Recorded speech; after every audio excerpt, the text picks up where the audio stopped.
Patrick, would you have respect this day before? Patrick.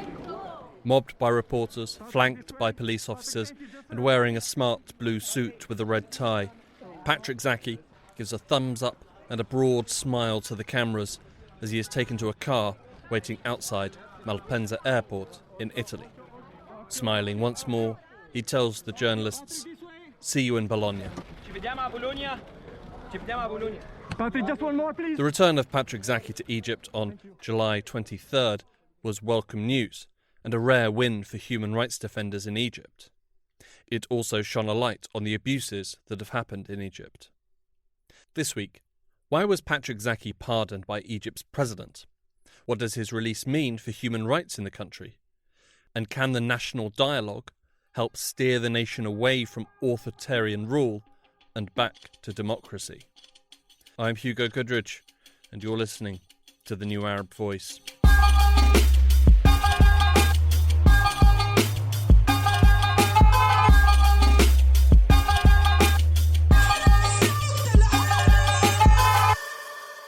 Patrick George Zaki, an Egyptian postgraduate student at the University of Bologna, was arrested at Cairo airport on February 7th, 2020. He had recently returned from a trip to Italy, where he had been visiting his family. During his interrogation, Zaki was questioned about his work for the Egyptian Initiative for Personal Rights, a human rights organisation. At the time of his arrest, his lawyers reported that Zaki had been blindfolded and handcuffed throughout his 17-hour interrogation, first at the airport and then at an undisclosed location. Furthermore, he was allegedly subjected to beatings and electric shocks. It was later announced that he was being held for, quote, disseminating false news and, quote, inciting to protest, charges that stem from an article he wrote about the plight of Egypt's Coptic Christian minority, to which Zaki belongs. His pre-trial detention was repeatedly extended in the years that followed. At one of his hearings, his colleague at the Egyptian Initiative for Personal Rights, Lobna Dawish, spoke to a reporter. There's a general anger among us all. There is an extended detention now, nearly 2 years actually, without a trial and without real investigations. Even when the trial started, it's adjourned for 2.5 months, with him still in detention. He could be, according to the law, released pending investigations, with all these procedures going on normally. On December 9th, 2021, Patrick was released from prison, in part due to international pressure, but the charges were not dropped. His court date was set for April 6th, 2022, which was then delayed multiple times. On July 18th of this year, Zaki's court trial finally went ahead, and the human rights activist was found guilty by a military court and sentenced to 3 years in prison. With news of his sentencing, the executive director at the Egyptian Initiative for Personal Rights said, Patrick was prosecuted and convicted solely on the basis of one opinion article he published 4 years ago about a week in his life as a Coptic Christian in Egypt. This is a regime that tells the world that it has been the best ever in the history of Egypt for the rights of Coptic Christians. Yet here we have a human rights defender recounting a week in his life as a Coptic Christian and being prosecuted and convicted for it by an emergency state security court. 1 day later, on July 19th, Egyptian President Abdel Fatah el-Sisi pardoned Zaki. He was then released. On July 20th, Zaki spoke with a reporter from Reuters. It was a surprise. I tried to react with it, but now I'm free. Freedom is a very important thing. Freedom is really priceless. So I'm now relaxed and relieved and thinking positively for the upcoming days. News of Patrick Zaki's release will be welcomed by many, but sadly, it's not the norm. A lengthy prison sentence is, more often than not, the outcome of such cases in Egypt. So why was Patrick freed? I think he was pardoned because the 3-year sentence was a shock. It was totally unexpected. He's already spent 2 years in prison. This is Dr. Aida Saif El Dawa. I am a retired professor of psychiatry at Ain Shams University in Cairo, and I am one of 4 founders of Al Nadim Center for the Rehabilitation of Victims of Violence and Torture, an Egyptian independent NGO founded in 1993. He is a popular young person. His friends and his organization has campaigned well for him. His colleagues in the University of Bologna campaigned very strongly for him. So he became an international figure with local and international support. Since his initial arrest, many international voices have spoken out against the detention of Patrick Zaki and called for his immediate release. In the regime's cost-benefit analysis, continuing to hold him would have probably been more trouble than it's worth. There was no interest in seeing this guy go to prison for any longer. This is Miret Mabrouk, a senior fellow and the director of the Egypt and Horn of Africa program at the Middle East Institute.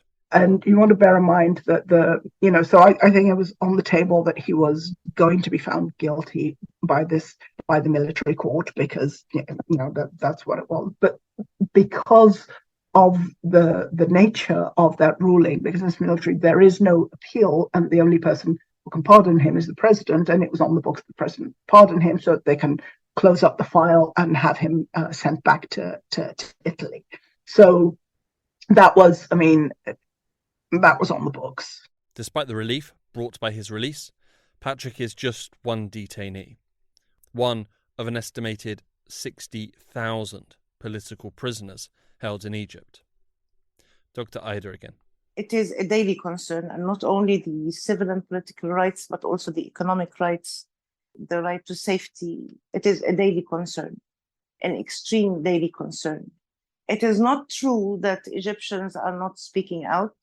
Otherwise, how could you explain the 60,000 plus prisoners that have been detained and arrested and continue to be detained and arrested every single day? Egypt has created a formidable police state, able to preempt any form of dissent and to nip it in the bud. Because the government is terrified of organization. It has constrained organizations, independent organizations, foremost human rights organizations. It has constrained trade union organizations and dissolved many of them. Parties are working under very restrictive conditions, and many party members from the coalition that calls itself the Democratic Civil Coalition movement have been arrested. Some continue to be in detention, not to mention anybody who has a close or distant relationship to any Islamic organization. Even people, for example, who get evicted from places, from their homes or from their neighborhoods to build a bridge or to whatever, to do one of those major projects that the regime is so keen on, they get arrested. Worker strikes are raided by police and workers are arrested. So this en masse movement is immediately stopped and obstructed and harassed and persecuted by security. The security services enforcing this oppression are instructed to systematically target civil society organisations, to stop groups organising and interfere with their efforts to create networks. But what about the role of the international community? Patrick's case received a fair amount of international attention, particularly in Europe, given his Italian ties. David Sassoli, the President of the European Parliament, tabled 2 parliamentary inquiries. Italian members of the European Parliament petitioned the Italian ambassador in Cairo. Even Hollywood star Scarlett Johansson publicly called for his release. On the world stage, Egypt's appalling human rights record is no secret. The world is all too aware of the political opponents and human rights defenders being detained, and the torture that takes place behind the walls of Egypt's prisons. But for many powerful foreign nations, President of Egypt, Abdel Fatah el-Sisi, is a useful man to have in Cairo. Sisi sells the idea of fighting terrorism. The international community has decided to believe this, since Sisi has actually adopted this goal that has been put forward by the international community. He promises Europe to prevent migration, to Europe and to police the Egyptian borders, which is high on the agenda of the international and especially the European community. Terrorism and migration control from Africa are both valuable traits for Europe. He also serves European interests in the regional diplomatic spheres, particularly in negotiations between the Israeli occupation and the occupied Palestinians. Sisi is also profitable. And he is buying weapons. We don't know why he is buying all those weapons, but he is buying weapons, which the money of which feeds into the economy of whatever country sells him these weapons. He buys spyware to control dissidents in Egypt. Again, money. When you learn that Egypt is the world's third importer of weapons, it should give you some idea why foreign governments like to stick with Sisi. Egypt is the second biggest importer of French arms. In 2015, Egypt spent $5.8 billion on French fighter jets. And in 2021, they bought another 30 jets for $4.5 billion. Both of those deals were financed by loans from the French government and French banks. Of the $10.6 billion worth of arms that Germany exported in 2021, a staggering 45% went to Egypt. Egypt is also the second largest importer of Italian arms. The numbers are vast, but in spite of this, Moret does not believe that it also buys the cooperation of Egypt when it comes to human rights. Every now and again, I will read something that says, well, thanks to international pressure, this person was released. Egypt does not take into account international pressure when releasing in human rights cases. It just doesn't. Okay, that's not a good thing, by the way, because you should always listen to your allies and partners. International pressure doesn't work. Egypt tends to do things for its own reasons. Even if Egypt's rulers will not bow to outside pressure, they are not immune to the pressure from within the country. So back about a year ago, there was a presidential iftar and various people were invited, various members of the opposition. Egypt's much depleted, but still more or less on its legs opposition. And the president had mentioned that the country needed a national dialogue. The national dialogue is essentially because people were being faced with the fact that there really wasn't a political plurality in Egypt, that opposition parties, such as they were being squeezed out of the debate. I mean, if you look at the makeup of parliament, it is mostly a couple of parties that are deeply loyal to the government and the regime. Announced in 2022 but delayed for over a year, the so-called National Dialogue has been tasked with discussing political, economic and social issues in Egypt. These issues have been broken down further for subcommittees to examine. These include the status of political parties, election laws, municipal elections, human rights, debt levels, the budget deficit, inflation and rising prices, education and scientific research, health, population issues, family law, culture and national identity, to name but a few. When the dialogue was first announced, opinion was, according to Moret, split. There was, I think, equal parts of optimism and cynicism. Optimism because people were delighted to hear that they might be given a chance to speak. But the cynicism was because a lot of people felt, including actually the people who were optimistic, it was felt that honestly this was a bit of a fig leaf and that you would just be given the opportunity to come and talk and leave, and very little would change. Dr. Ida would likely label herself as one of those cynics. We are not talking about an innovative idea that suddenly appeared and lighted the conscience of somebody who does not care about the people by whom he was elected. Before that national dialogue, there was the so-called National Strategy for Human Rights. It didn't change anything. And then there was this iftar for the Egyptian family. There is no Egyptian family. There is an Egyptian clique that is ruling and controlling this country. It's a piece of theater. It's a bad piece of theater. The problem with that national dialogue is that it split. There were groups, and some of the participants, they would participate in anything.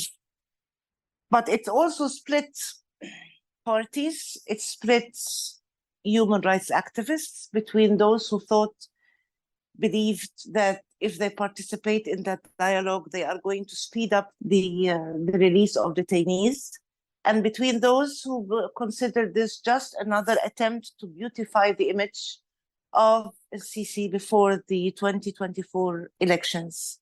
Given the regime's well-documented history of repression, cronyism and corruption, cynicism is probably a fair response. So what does the regime hope to achieve from all of this? It's not really sure what the state wanted to achieve. The stated goal of the state was that it wanted to open up the field to opposition parties so that we could hear what everyone wanted to say, and so that we could encourage political plurality in Egypt.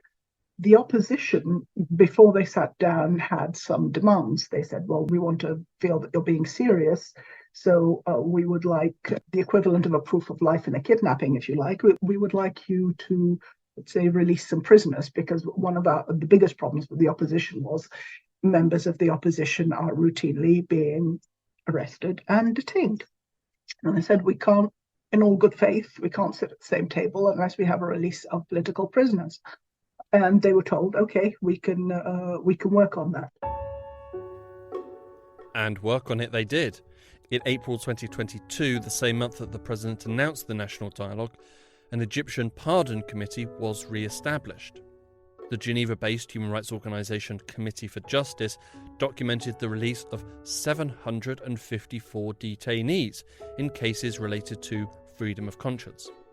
10 had their sentences pardoned. The remaining 744 were released from pre-trial detention. On the surface, this is a positive development. In truth, it's a fig leaf. In the year since the reactivation of the Egyptian Pardon Committee, 3,250 people have been arrested, more than 3 times the number that were released. Some have been arrested for the first time, while others are those who were initially released and then rearrested. There was no change in actual policy. For example, the thousands of people who are held in pre-trial detention. Some people are being held in pre-trial detention for the past 10 years. 10 years they are in prison. They are not being brought to trial. After the 2 years dictated by the law to define pre-trial detention, they are being put on a new case while they are in prison. For example, like Anas al-Baltagi, whose only crime is that he is the son of the Muslim Brotherhood leader Muhammad al-Baltagi. He's been in prison since 2013 in solitary for no reason except that he is his father's son. Those thousands of people in pre-trial detention, all they needed was a decision, a political will to release all political prisoners who've been in pre-trial detention for over 2 years. This needed a signature from el-Sisi. It never happened. It never happened. Until today, it never happened. The failure of the regime to show good faith by releasing political prisoners was obviously a pretty serious hindrance to meaningful progress. And yet they have managed to begin, albeit much delayed. But now that they have started, the limitations of the national dialogue are also beginning to present themselves.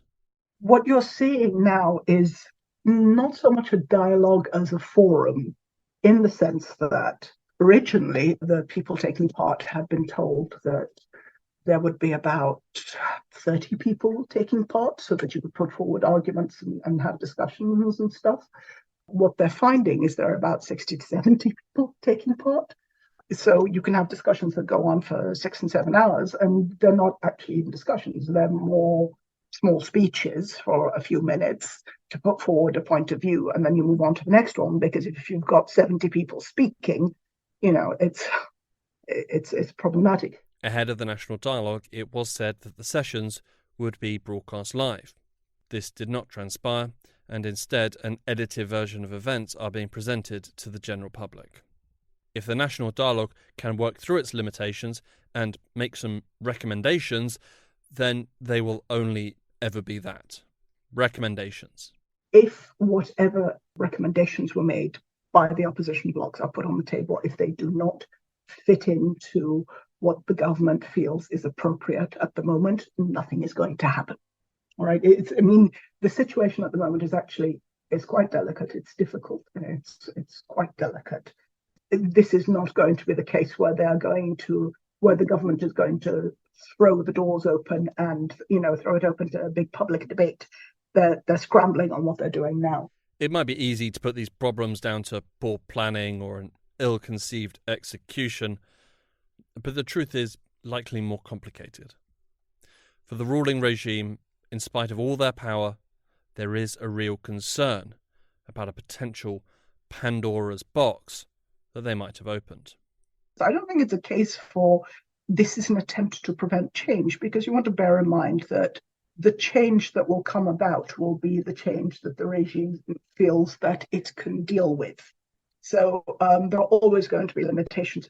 If this national dialogue had been held 3 years ago, you might actually have had a little bit more openness. But at the moment, with the current economic situation in Egypt and with all the accompanying stress and anxiety and hardship, there are going to be people that are worried that if you open up the political discussion too much, it is going to spin out of control. There will be too many demands. And remember that there will be people in the security forces to whom 2011 is very, very, very fresh, and they won't want a repeat of that. So I think they are proceeding with an enormous amount of caution. Many people in power in Egypt are in those positions because of what happened in 2011 and in the years that followed. They all saw a strong and long-lasting regime brittly crumble and fall under the weight of public anger. After 2011, there has been a constant fear of more mass protests. 2011 took everyone by surprise, and I'm sure the security forces just never want to be taken by surprise again. And they are very conscious that economic stability and prosperity is inextricably linked to political stability. And the worse the situation gets, the more worried they are likely to be. I think the government is acutely aware that they're in the middle of a very, very delicate balancing act. Give too much, and they're going to fear that they're not going to be able to control the populace. Don't give enough, and they're going to fear that the populace is going to take matters into their own hands. There is every chance that such a fear, combined with chronic problems, particularly the economic crisis, will drive the regime to make some concessions to diffuse popular anger. But likely, only small concessions. They have discussed education reform, and they have discussed judicial oversight on elections. And my guess that there will be reforms on that. The government is going to look for low-hanging fruit, and will give them wins on that. But not on the big things. If you want to be cynical, you can say they never intended to. And if you want it to be practical, I'm going to think that they would be too worried to do anything even remotely adventurous at the moment. For opposition members in Egypt, the prospect of the national dialogue presents a difficult dilemma. Knowing that their initial demands for the release of political prisoners have not been met, and that any outcome from the national dialogue will have to ultimately be approved by President Sisi, do they decide to take part? It is an old argument. You can say, right, we're not going to take part, we refuse to take part, we refuse to qualify or validate this, we're not doing it. You can, but then you get nothing. And then you can take part and say, well, are we being used? Are we really going to get results? Well, You don't know. But I think the feeling was it is much better to try and get some of what we want, because you want to remember there have been people released. Okay. And every person being released is a win. Okay. It's not as good as everyone who should have been released being released. That goes without saying. There, but on the other hand, it would be difficult to argue the point that the releases are irrelevant and not about they are massively relevant to the people being released and their families. I'm not involved, and I'm sitting here and I can tell you right now they are not going to get everything they want, but they will get some. And the question is it better to get some or is it better to get nothing? And I think the prevailing view is, at the moment, it is better to get something and keep working on that. Dr. Ida differs with her opinion. My personal opinion, which I shared with several colleagues in the human rights community, is that the participation was wrong. They were in a position, Sisi would not have called for this national dialogue if he did not need that dialogue. It was not a moment of democratic enlightenment. Okay, he needed this dialogue. So I think that was a moment of concern on his side, and a moment that could have been a moment of strength for opposition parties and for human rights activists to put their conditions. The mere expression to condition their participation was condemned by several of the participants as, we do not condition the government. I don't know why we don't condition the government. I mean, it is governing, and it is governing us. So we have the right to at least express our conditions to be governed. And there are some members of the opposition parties who started with a list of 30 people, demanded the release of 30 people as condition for participation, and then the list was reduced down to one person. For Dr. Ida, the decision by the opposition to take part in the national dialogue without ensuring conditions were met represents a missed opportunity. I think that we had a moment where we could have said, no, we are not going to participate. We need an indicator of good intent. Okay, and this indicator of good intent is to release people in pretrial detention, to release people who are in dire medical conditions, lacking medical care, to release children, to pardon people who have been sentenced and who have already spent more than half or 2/3 of their sentence. We were entitled, had we been united and unified this demand, that the state prove its good intentions and do some of those things, which did not happen. Some people have been released, true, some people have been released, but triple the number of people who have been released have been detained during the same period. Something will come from the national dialogue. Probably something good, although also probably not a lot. But the fact that the normally uncompromising regime has started the national dialogue is an indication of the clear understanding that something needs to happen, particularly with presidential elections scheduled for 2024. The situation in Egypt is dire. Egyptians are facing real struggles on a day-to-day basis, and the looming threat that the state may arrest you on any number of bogus charges at any moment adds an existential kind of struggle into the mix. The story starts with Patrick Zaki. It should end when all political prisoners in Egypt are freed. A decision that can only be taken by the de facto dictator of the country, President Sisi. I think he overstepped. I think people, even dictators, seek to establish some kind of balance, kind of bribe their people with something, I mean, deprive them of democracy and human rights in exchange of livelihood, survival. But he has driven the country to a dangerous situation where there is neither nor.